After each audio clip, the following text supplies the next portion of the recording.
effectivement, il y a eu Élie, il y a eu beaucoup de prophètes, il y a eu Jean-Baptiste qui est dans le désert. Mais aujourd'hui, là aujourd'hui, qui c'est aujourd'hui? Qui c'est les prophètes du Christ? Ben c'est nous. Par notre baptême, nous sommes prophètes et rois. Mais je crois que c'est à nous tous, hommes ou femmes, de crier que le Christ est vivant. Amen. Il est vrai que, c'est-à-dire la chose, comment je vais la dire pour bien comprendre, c'est que, vous savez, on peut faire des belles choses dans la vie. On peut aimer son frère, on peut aimer son copain, son ami, on peut aimer sa mère, son père. C'est des choses normales de la vie. C'est des choses normales. Mais les choses de Dieu, les choses que le Seigneur nous demande, c'est pas la même chose. Le Seigneur, vraiment, il nous demande d'être prophète et roi pour chacun. Pour chacun de nous. Les gens qui sont ailleurs.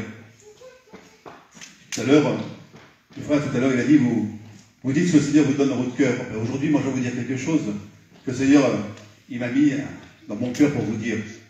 Aujourd'hui, j'ai rencontré des gens, pas mal de gens, des chrétiens. C'était des chrétiens comme nous, chrétiens catholiques. Peut-être qu'ils ne connaissaient pas Jésus, mais ils étaient chrétiens, le Seigneur les connaissait, ces gens-là. Et j'ai demandé à la Vierge Marie, aide-moi Marie, aide-moi ma mère. J'ai besoin que tu m'aides à parler à mes frères. Je me suis présenté comme un prophète. Par mon baptême, j'étais roi. J'ai senti que l'Esprit Saint était en moi. Et Jésus parlait en moi. Et je voyais ces gens-là qui étaient ici, qui n'étaient pas faciles. Des gens pas faciles, que des gens que je connais, qui ne sont pas faciles. Les enfants du Christ. Les enfants de Dieu, c'était. Le Seigneur les connaissait tous. Mais eux ne connaissaient pas Jésus. J'ai demandé vraiment à la Vierge Marie qu'elle m'aide. J'ai vraiment demandé à Jésus, le roi, qui parle en travers moi. Le Seigneur m'a donné les paroles. Le Seigneur me parlait dans mon cœur.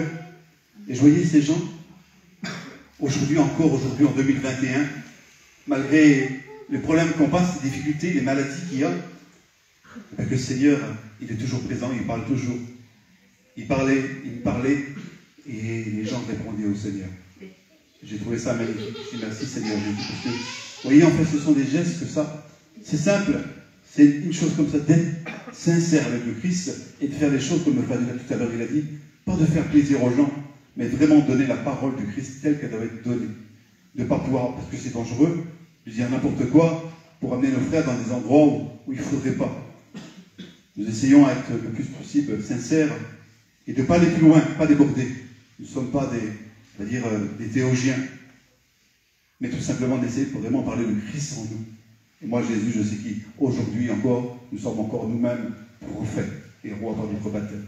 Merci Seigneur Jésus pour les grâces que tu mets encore aujourd'hui dans les cœurs. Là, ce que l'Évangile me dit à moi un petit peu. Voilà, frère. Alors, je vous dis honnêtement, vous avez vu que je n'ai pas trop, on va dire, étudié l'Évangile. C'est vrai que je n'ai pas trop eu le temps. Je demande pardon au Seigneur, je demande pardon à vous. Mais ça répond un petit peu, on va dire, un petit peu à l'Évangile. Amen. Oui, frères et sœurs, moi j'aimerais vous dire aussi que voilà, ces juifs qui comparent Élie en fait à Jean le Baptiste, parce qu'en fait ils avaient des vies un peu similaires en fait. Élie c'était quelqu'un qui vivait seul. Et je ne sais pas si vous vous souvenez du passage où Élie il est dans le désert et il tombe un peu et il y a ce corbeau qui vient le nourrir. Et Jean-Baptiste, lui, c'est pareil, c'est un homme que le Seigneur il a mis dans le cœur qu'il faut qu'il soit seul, en fait. Et c'est un homme qui vivait dans le désert, on sait qu'il était vêtu d'une peau d'animal, et il se nourrissait de sauterelles et de miel sauvage. Vous voyez, en fait, c'est pour ça que le peuple juif, ils prenaient vraiment Jean-Baptiste pour le nouveau Élie, c'était le retour d'Élie. Vous voyez, c'est pour ça qu'il y a vraiment il faisait ce rapprochement entre ces deux hommes. Est-ce que le Seigneur aussi, il a voulu préparer par Jean-Baptiste, et je ne sais pas si je peux vous parler un peu de Zacharie aussi, de son père. En fait, quand sa mère à Jean-Baptiste, l'ange du Seigneur, il apparaît en fait à Zacharie, et sa mère est déjà très vieille en fait. Et Zacharie, il a du mal à croire l'ange du Seigneur, il dit c'est pas possible en fait. Et là, le Seigneur, il le rend muet, en fait. Il perd la parole. Et on dit que c'est l'Ancien Testament qui se tait à ce moment-là. L'Ancien Testament s'arrête. Et pour nous, chrétiens catholiques, le Nouveau Testament, avec la naissance du Seigneur, avec la naissance de son cousin Jean-Baptiste, et là il commence le Nouveau Testament.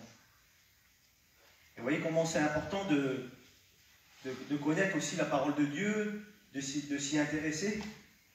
Vous savez, il y a quelques années, on a commencé quelques réunions de prière, et le Seigneur il a mis dans le cœur de pas mal de monde à ouvrir sa Bible et s'instruire un peu sur l'Ancien Testament. Parce qu'on a bien pris conscience que maintenant que l'Ancien Testament, on sait tous, l'Ancien Testament explique le Nouveau.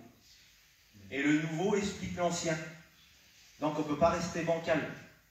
On ne peut pas s'attacher qu'à l'Évangile parce qu'on va dévier de l'Église, de l'enseignement. Voilà, frères et sœurs. Il faut vraiment accorder beaucoup d'importance à la parole de Dieu et ses enseignements que le Seigneur nous donne à travers sa parole. Amen.